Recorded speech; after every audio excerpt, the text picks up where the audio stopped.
Hey everyone, it's me. I'm back with another review, and today I'm talking about the documentary Thank You, Goodnight, the Bon Jovi story, which is airing in US on Hulu and everywhere else on Disney Plus. Yeah, how rock and roll. And directed by Gotham Chopra, the story offers the audience the chance to learn what happened over 4 decades through exclusive interviews. And the 4-part series features current band members John Bon Jovi, of course, David Bryan, Tico Torres, Hugh McDonald, Phil X, as well as John Shanks and Avery Bradley, and the band's former guitarist Richie Sambora. And music manager Doug McGee and other people involved with the band also have their say. The documentary begins with some footage of the rehearsals for the 2022 tour and switches back and forth between the year 2022 when some concerts took place, but also the therapy and recovery of John's vocal cords and the past. So it goes all the way back. It shows how John Bon Jovi grew up in New Jersey and why he wanted to become a rock star. And his role models were local heroes Bruce Springsteen and Southside Johnny, who were also interviewed for this documentary. And in 1982, John recorded a song called Runaway, and he sent it to record companies, but none of them were interested. And you can see how the music industry has changed, because bands had to travel to a certain place to do promotion, whereas today you have the advantage of the internet and social media.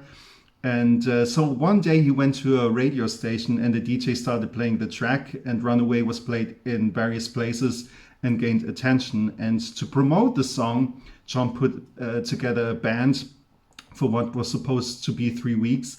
And he called up keyboard player David Bryan and bass player Alec who brought in drummer Tico Torres and guitarist Richie Sambora. They started touring as the opening act for ZZ Top, Hall & Oates and the Scorpions, and they released their self-titled debut album. And in my opinion, it's a good first album. You know, the songs had some bars back then.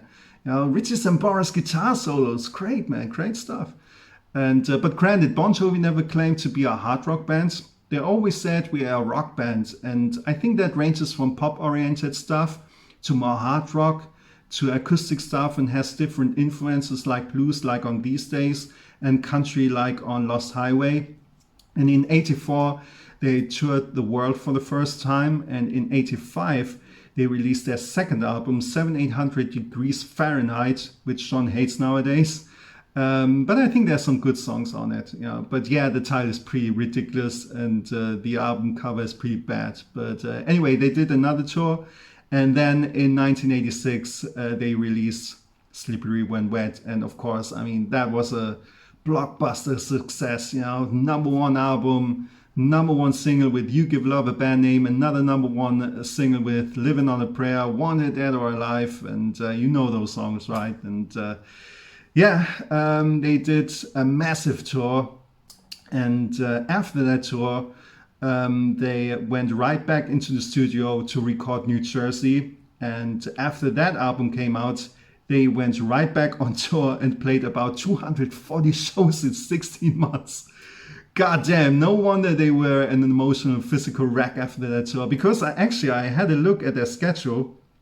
On December 23rd, they played a concert in Frankfurt, Germany. And after the holidays, they went right back on tour and played in Birmingham, England on December 27th. So, I mean, I know we normal people have the same schedule in a way, but we don't have to travel thousands of miles and through 5 different time zones to get to our workplaces. So I'm sure touring can be exhausting after a while. Some band members started to drink on tour, and I get it. When you're a rock star in your mid-20s, rich and famous, you want to live that lifestyle. I mean, you want to drink booze and bang the chicks. And I mean, when you have the opportunity to do that, you don't really say, nah, I'm not interested. I'll stay in my hotel room and read a book.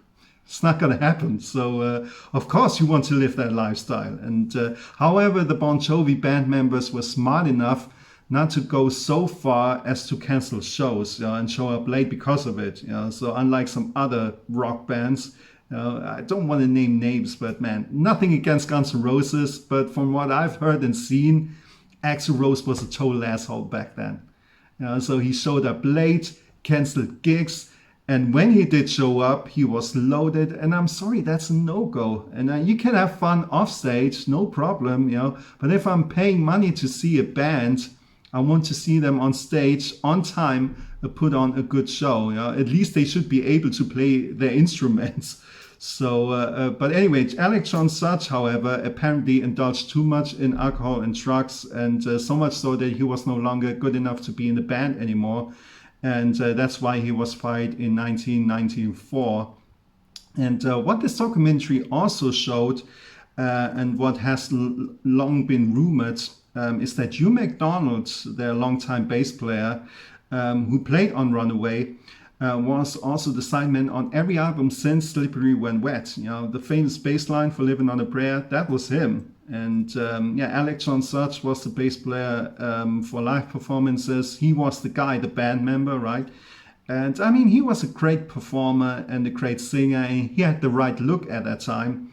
And most importantly, he put together the lineup pretty much, you know. So he brought in Tico Torres and Richie Sambora. So without him, there would not have been the lineup that made Bon Jovi great. So rest in peace. He passed away in June 2022. So unfortunately, they didn't get to interview him for this documentary. So because I would have loved to hear what he had to say. The documentary shows how they survived the 90s, especially the grunge era. And then, of course, they had huge success with the single It's My Life and the album Crush. And in the 90s, they had repeated success with subsequent albums, you know, Bounce and Have a Nice Day. And they were very productive. But then the problems in Richie's private life started to grow. And what I took away from this documentary and what was new to me is that things apparently started to turn sour during the recording process for What About Now? And because Jon Bon Jovi and John Shanks started writing songs for that album, and Richie didn't show up. And remember, Richie was also recording his solo album at that time. So yeah, Richie had little influence or little input on the band's album. You know, he only co-wrote 3 or 4 songs, I think. And but ironically, I think you can hear him more vocally than on any other Bon Jovi albums. But otherwise, the whole album is pretty mediocre, I think. The guitar sounds like they could have been played by anyone. And apparently, John Shanks, their longtime producer, did that. You know, because he recorded a guitar part for a song called The Fighter. And then Richie came in and he wanted to play it. And then he realized the part was already recorded. That's not nice. I mean, I'm a drummer.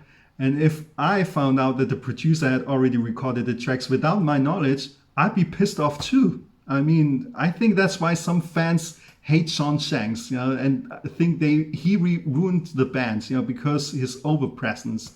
So they feel like he replaced Richie Sambora in a way. So, and I mean, I have nothing against John Shanks. I think he did a good job on Have a Nice Day. And but Jon Bon Jovi should have changed producers after a few albums. You know, what he sees in Shanks to keep him for so long is beyond me. In the documentary, Jon Bon Jovi says that he should have learned from the past and not released another album so quickly. But then in 2013, they put out What About Now? And they went on the Because We Can tour. And Richie left after 20 shows. And I'm sure if they had gone on tour a year later, the story would have been different. Yeah? And I'm convinced Richie would still be in the band. Because ironically, the way John paced the tours afterwards was the way John should have done it when Richie was still in the band. So I think he lost some of his ability during that time. You know, he should have listened to Richie a little bit more and asked him, hey man, how you doing and how's family life? And some people say that Bon Jovi was never a democracy. But then again, it was Jon Bon Jovi's band early on. You know, he signed a record deal without the band prior. And he could have started early as a solo act, you know, but he decided to put a band together and let them share the spotlight. So in that respect, the guys are lucky to be in that position. But anyway, in my opinion, it was unprofessional from Richie to quit in the middle of a tour, because you know how much depends on it. You have 150 people with you on the road, crew, and you have the fans want to see you. And then all of a sudden you quit, and that's not great. But then again, I get it. When you're doing world tours for 30 years and you're a single dad, your priorities changes over time. So he should have said to the guys, "I'm not ready. I don't want to go on tour." So to prepare everyone. That's what happened. And can you imagine how horrible it must have been to John, for John and the other guys, the whole organization? You're already in the city, you're playing in, and then you get a phone call 5 hours before showtime, and it says that your guitarist isn't going to show up. So what the hell are you supposed to do? People have probably already lined up outside the venue, and you don't really want to tell them, go home. I think John knew at that point that Richie might never come back. And I believe he suffered more than he would admit, because his voice obviously went downhill from there. And I think it's not a coincidence. I think it has a psychological aspect to it. And of course, I'm not a vocal coach or psychologist, but I'm sure you can literally hear when someone's depressed. And what puzzles me is that he still continued to tour when he knew he had vocal problems. Obviously, you can sound great every night, and things can happen to your voice when you're on tour. It's human nature. But even on the last leg of the This House Is Not For Sale tour, he sounded pretty bad. And they still would have done another tour a year later if it wasn't for COVID. And Bryan Adams, who would have been the opening act, he would have sung John into the ground. And because, I mean, as a drummer, if I had problems with my arm or something like that, and just come back from a tour, I wouldn't announce another one right away if the problem hadn't been fixed. So what's the point? I wouldn't want to disappoint my audience. I wouldn't want to embarrass myself. And I wouldn't want to go through these struggles, and no amount of money is worth it. So the 2022 tour was even worse. So John barely made it through 15 dates, and that tour didn't need to be. And if you know you're not good, you shouldn't demand so much money from the fans. That's the point.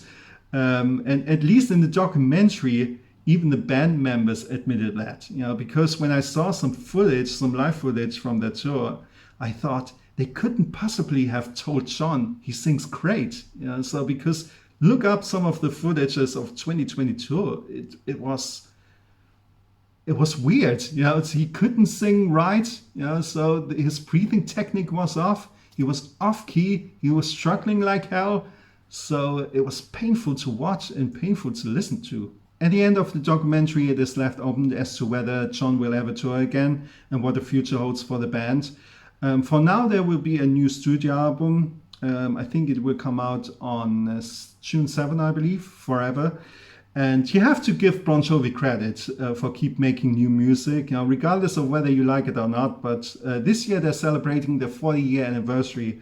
And they have the right to say that, because when I see some bands say they're celebrating a certain anniversary, I think, guys, you've only made 3 albums in your life, and the last one came out 25 years ago. So that's not an anniversary for me. So, of course, the masses want to hear the greatest hits at a concert. But as a member of a band, it would bore the crap out of me if I only ever played the same old. There's talk of Richie coming back. But the whole situation is irritating now, because John says Richie doesn't want to come back, but he said he wants to come back. What is going on there? I mean, if there's one thing I don't like about Richie, is that he talks and makes announcement and nothing happens. Because he said his next solo album will be out in the fall of 22, no album. Then he said the album will be out in the spring of 23, nothing happened. So it's like, come on, dude. Just show up or shut up. I mean, I understand he wanted to spend more time with his daughter when he left the band, but she's a grown-ass woman now. And ironically, for saying he wanted to do more of his own music, he hasn't really done much in 11 years, to be honest. But nevertheless, everyone can decide for themselves whether they want to continue supporting a band or not.